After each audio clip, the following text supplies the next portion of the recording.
And so over against monism, we have then dualism. So obviously mono one, dual, well, two, right? If you dual somebody, it's you and somebody else. So dualism means that there are two types of reality, mind and matter, or spirit and body.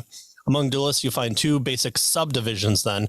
And so the first is idealism and the second is stoicism. So this is kind of interesting because usually when you think of idealism, you think of, well, everything is ideal. So there is no physical. It's all, kind of immaterial type of thing. But what he's suggesting here is really idealism does have a physicalist aspect to it.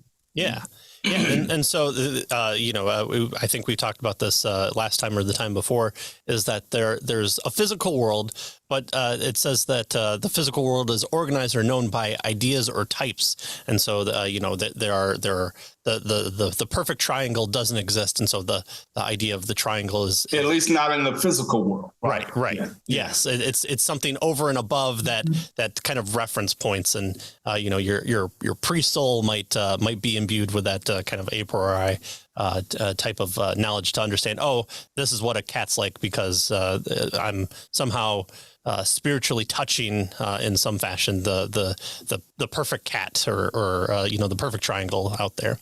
And so the concepts that govern the physical world then lie outside of it. And so that's what idealists are talking about there. Right. So, he asks the question then, okay, well, what is an idea? And he uses duckness, right, as an example of idea. And he says Huey, Dewey, and Louie are particular ducks, particular instances of the idea of duckness. And so, he's getting this from, the Platonic forms kind of thing, right? The idealists, he says, like Plato, say that the idea of duckness exists outside of time and space in another realm. So it's not part of the physical realm. It's a different kind of reality, but it's the most important kind of reality, the highest reality, actually. And that reality in some way then controls the reality that we experience, right, in this reality. Mm-hmm. Yeah.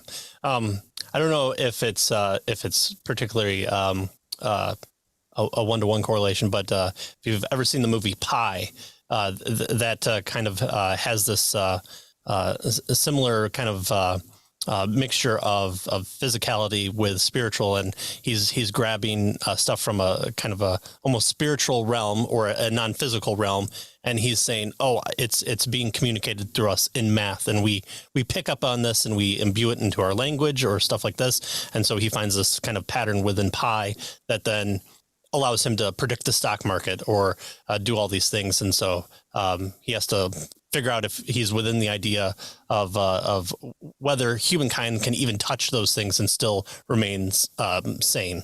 And so if you've ever seen, it's a really good movie.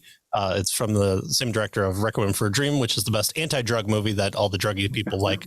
It's the best anti-drug movie. And so that's kind of a pop culture reference that I can add to the discussion. He uses Plato, so we could use pop. Sure, yeah. If you want to be, philosophical about this.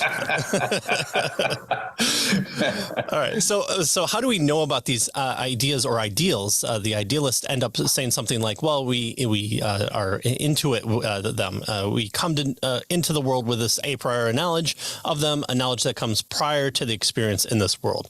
And so things like logic. Well, how do you know?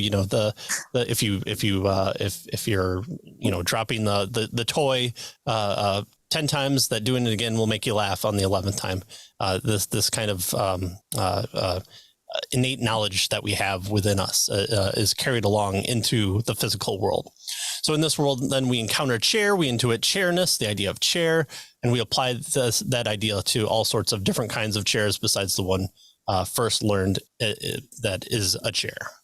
Right. And so that's the basic idea of idealism. And again, this is a dualist worldview, a dualist philosophy. You have two things.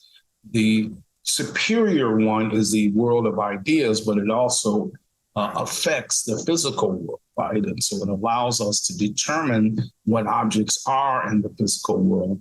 because we have our intuitions that we gain somehow, right? Perhaps before we're born or whatever. We can ask the question, how many triangles dance on the head of a pin? And That's okay. Yeah.